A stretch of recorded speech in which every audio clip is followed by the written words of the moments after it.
ನಮಸ್ತೆ ಸ್ನೇಹಿತರೆ, ವಿಜಯ ನ್ಯೂಸ್ಗೆ ಸ್ವಾಗತ. ರಾಯಬಾಗ ಪೊಲೀಸರ ಭರ್ಜರಿ ಕಾರ್ಯಾಚರಣೆ. 89 ಕೆಜಿ ಗಾಂಜಾ ವಶಕ್ಕೆ ಪಡೆದ ಪೊಲೀಸರು. ಕಬ್ಬಿನ ಬೆಳೆಯಲ್ಲಿ ಅನಧಿಕೃತವಾಗಿ ಬೆಳೆದ ಅಪಾರ ಪ್ರಮಾಣದ ಗಾಂಜಾ ವಶಕ್ಕೆ.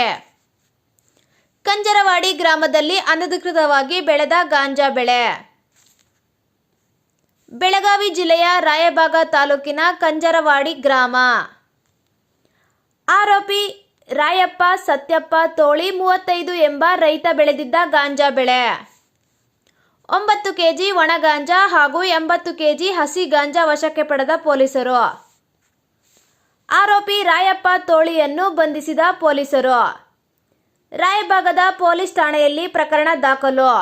ವಿಜಯ ನ್ಯೂಸ್ ಚಿಂತಾಮಣಿ. ಸ್ಥಳೀಯ ಮಾಹಿತಿಗಾಗಿ ವಿಜಯ ನ್ಯೂಸ್ ಅನ್ನು ಸಬ್ಸ್ಕ್ರೈಬ್ ಮಾಡಿ.